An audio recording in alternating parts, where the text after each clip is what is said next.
السلام عليكم ورحمة الله تعالى وبركاته. في هذا الشرح الجديد إن شاء الله سأريكم كيفية تحميل مؤثرات صوتية رائعة وخلفيات لويندوز 7 ومستعملين ويندوز 8 و8.1. هذه المؤثرات جميلة جدا. كما ترون مجموعة من الخلفيات رائعة هنا وخلفيات أخرى هنا.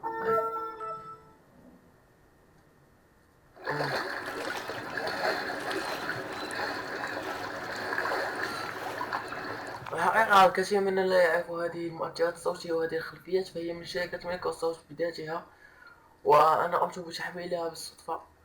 فقط كنت من هنا ودخلت إلى هذه المكان ودخلت إلى التحميل. كما ترون هناك عدة أشياء وأصوات رائعة. مثلا عندما تنبثق لي رسالة خطأ سوف تسمع صوت الباخرة، أو عندما أقوم بإفراغ سلة المهملات.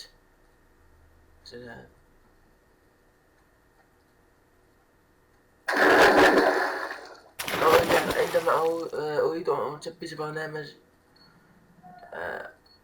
مثلا.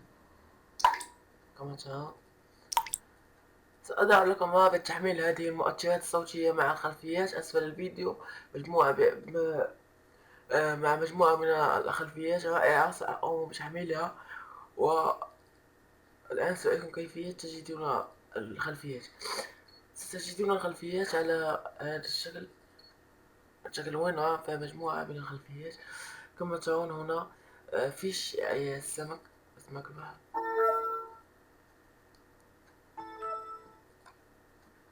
كما ترون هنا مجموعة من الخلفيات هنا،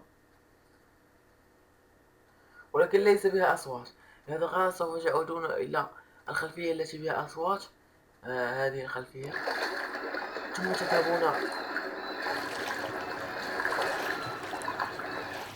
تذهبون إلى هنا الأصوات، وتضغطون على انغيستريسو. تقوم بتسميتها. مثلا أنا أقوم بتسميتها صون مثلا. أوكي. ثم أوكي. الآن نذهب إلى الخلفية التي نريدها، هذه أو هذه التي ليس بها أصوات، ونذهب إلى الصون. نقوم باختيار الأسماء التي صون، ثم أبليكي.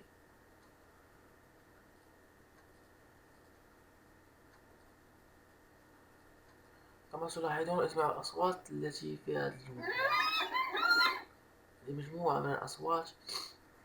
مثلا عندما أدخل مفتاح USB تسمعون هذا الصوت. Disconnected. ثم نضغط على OK. أتمنى أن تكونوا استفدتم من هذا الشرح، وإن شاء الله في كل ما هو جديد وكل ما هو